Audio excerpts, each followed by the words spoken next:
बद सही तगैयुर के वली है, हम ताबा बद सही तगैयुर के वली है, हम मुस्तफ़वी मुस्तफ़वी मुस्तफ़वी है।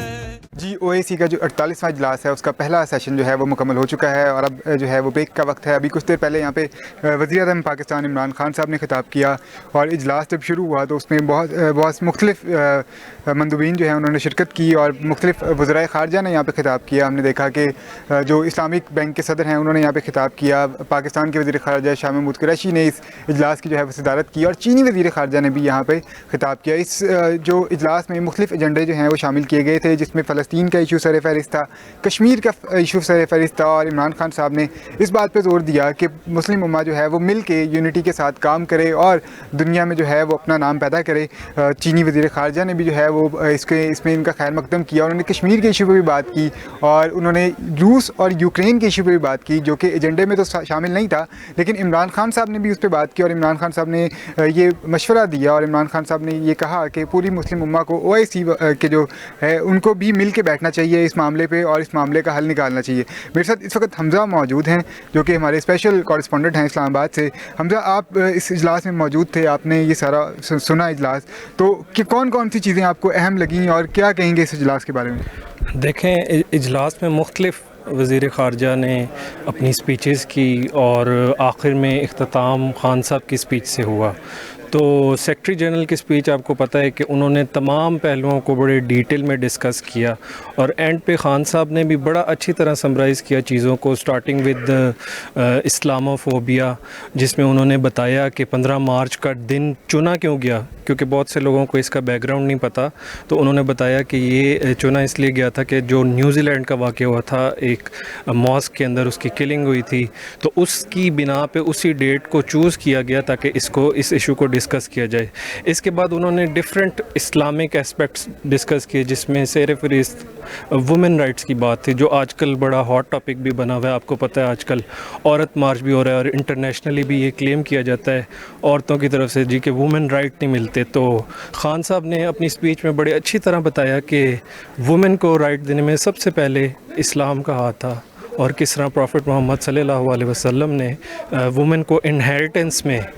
लॉ पास किया। और रिसेंटली अभी खान साहब ने अपनी स्पीच के दौरान बताया है कि इनकी गवर्नमेंट ने भी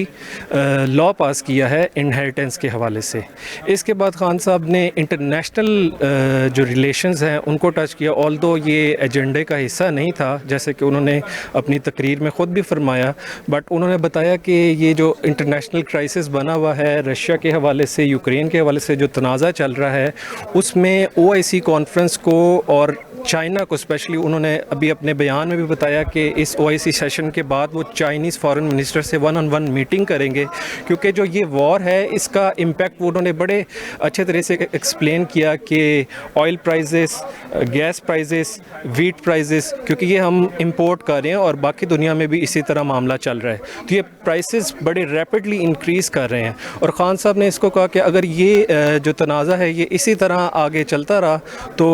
ओवरऑल वर्ल्ड के अंदर बहुत डिफ़िकल्ट कॉन्सिक्वेंसेस हो सकते हैं। तो खान साहब ने इस पे जैसे कि मैंने फरमाया कि अभी सेशन चूँकि ख़त्म हो गया है, इसके बाद एक्सपेक्टेड है अभी कि अब से कुछ देर बाद वो फॉरेन मिनिस्टर से चाइना के 1-on-1 मीटिंग करें और उसके बाद उस डिस्कशन को कल के ओआईसी में उसका तबादला ख्याल भी करें। अच्छा, चाइनीज़ फॉरेन मिनिस्टर की आपने बात की, हमने देखा कि उन्होंने भी यहाँ से खिताब किया, आज वो मेहमान ख़ुसूसी भी थे इस तकरीब के और उन्होंने भी जो है ओआईसी के साथ चलने पर और मुस्लिम उम्मा के साथ चलने पर इत्तेफाक किया। उन्होंने कहा कि इनके जो ममालिक हैं हम उनके साथ चलेंगे। यूक्रेन की जंग की भी उन्होंने बात की और पाकिस्तान को जो है वो उन्होंने मुबारकबाद भी दी और इमरान खान के भी जो किरदार है इस सारे मामले में उन्होंने इमरान खान के किरदार को भी सराहा, पाकिस्तान के किरदार को भी सराहा और आगे उन्होंने ये बात भी की कि पाकिस्तान को जो है 23 मार्च के हवाले से मुबारकबाद भी दी। उस खिताब के हवाले से क्या कहना चाहेंगे आप? उस खिताब की अहमियत आप इसी से देख लें कि उन्होंने बार बार अपनी स्पीच के दौरान कंग्रेचुलेट किया इमरान इमरान खान साहब को, उनकी गवर्नमेंट को, पाकिस्तान को कि OIC मुनक्किद हुआ और बड़े अच्छे तरीके से, बड़े स्मूथली यहाँ पे स्पीचेस हुई और तमाम जो एजेंडा की चीज़ें थी वो डिस्कस हुई। और इसी तरह जो फॉरेन मिनिस्टर चाइना के थे उन्होंने भी बड़ी डिटेल में डिस्कशंस की कश्मीर इशू पे, पैलेस्टाइन इशू पे, और जो इंटरनेशनल इशू ये यूक्रेन वाला चल रहा है रशिया के साथ, इस पे भी तो बड़ा पॉजिटिव इम्पैक्ट जाएगा। और इससे मैं समझता हूँ कि जो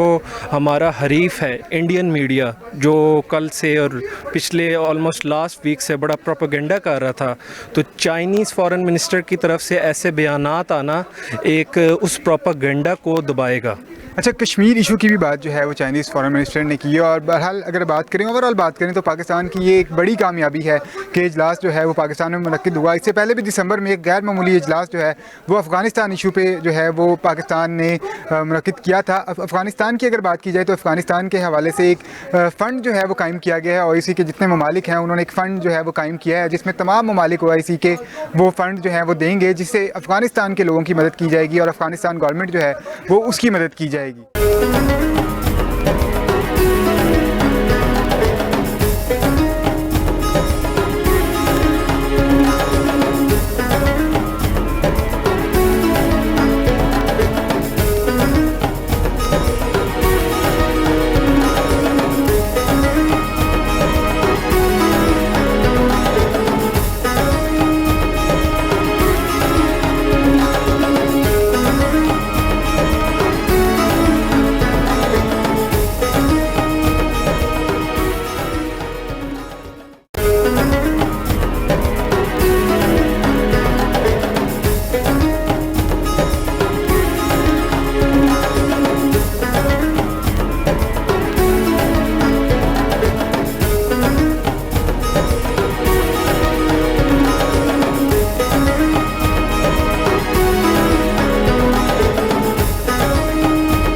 हमारा टीवी हम सब का है।